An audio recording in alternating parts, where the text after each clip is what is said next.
फिर से देख लेते हैं, कुछ नहीं हुआ है। थ्योरम 8.8 में अगर किसी ट्रायंगल के किसी दो साइड से मिड पॉइंट से मिलने वाली जो लाइन है प्रूव करना है कि थर्ड साइड के क्या है, पैरेलल है, ठीक है ना। इसी को कहा जाता है मिड पॉइंट थ्योरम। क्या कहा जाता है?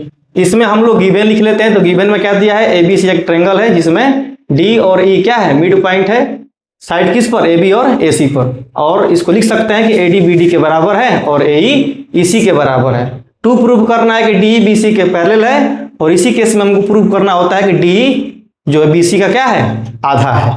इसमें हम कंस्ट्रक्शन किए हैं, बीडी के पैरेलल सीएफ लिखे हैं और डीई को हम एफ तक ज्वाइन कर दिए हैं।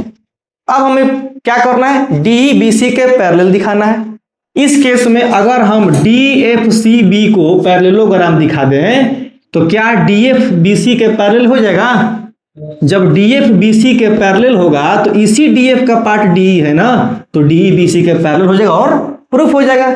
इसके लिए हमें क्या करना पड़ेगा, हमें बीडी और सीएफ को पैरेलल दिखाना होगा। तो हमने कंस्ट्रक्शन के तौर पे बीडी और सीएफ को पैरेलल दिखाया है। अब हमें बीडी और सीएफ के बराबर दिखा देंगे तो कहीं ना कहीं हमारा opposite side are parallel and equal का प्रॉपर्टी लग जाएगा। तो हमारा डी एफ सी बी क्या हो जाएगा, पैरेललोग्राम। कोई दिक्कत? इस केस में हमें क्या करना होगा कि हमें इस दोनों ट्रायंगल को लेकर और हमें एडी सीएफ के बराबर दिखाना होगा। इस प्रकार से क्या होगा कि एडी बीडी के बराबर पहले से है, तो जब एडी बीडी के बराबर है और एडी सीएफ के बराबर होगा तो सीएफ बीडी के बराबर हो जाएगा। जब सीएफ बीडी के बराबर हो जाएगा, कंस्ट्रक्शन से बीडी सीएफ के पैरेलल है, तो दिया हुआ फिगर हमारा क्या हो जाएगा, पैरेललोग्राम। जब पैरेललोग्राम हो जाएगा तो डी बीसी के पैरेलल हो जाएगा। है समझ में? इसके लिए हम ट्रायंगल ले लेते हैं, कौन सा, एडी और सीएफ। इसमें क्या कह दिया है देख लो, एंगल ये वाला एंगल 2 के बराबर और एंगल 3 किसके बराबर, एंगल 4 के। कैसे देख लो, यहां लिख लो एंगल 1 किसके बराबर है, एंगल 2 के। Reason alternate interior angle. Angle 3 किसके बराबर है, एंगल 4 के। Reason vertically opposite angle. अब देखो इसमें क्या दिया है, एई किसके बराबर है, इसी के, है ना। एई किसके बराबर है जी, इसी के। रीजन गिवन में है। तो बताइए ट्रायंगल जो हमारा एडीई है, क्या ये कॉन्ग्रुएंट हो गया ट्रायंगल किसके, सीईएफ के। Reason angle angle side rule से। बोलो तो सीपीसीटी से क्या मिल जाएगा सर, सीपीसीटी से मिलेगा एडी किसके बराबर है, सीएफ के। क्या है, AD is equal to CF. Reason CPCT equation first मानो और ऊपर कंस्ट्रक्शन में क्या लिए हो। अब देखो ये हो गया ना, और तुमको पता है कि एडी किसके बराबर है, बीडी के।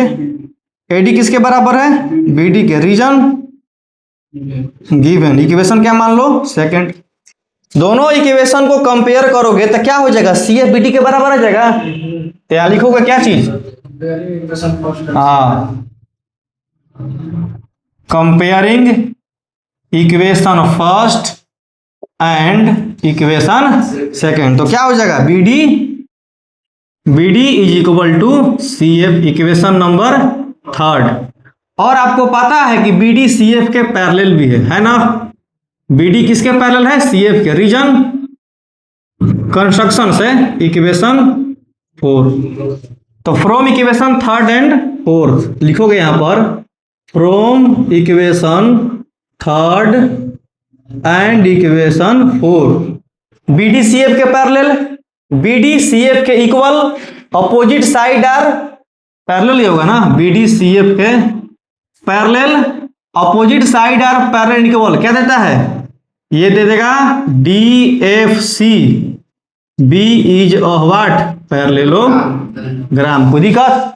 जब D F C B parallelogram होगा तो सर इसके अपोजिट साइड क्या है, डी एफ किसके बराबर, is equal to B C, और डी एफ किसके पैरेलल, बी सी के।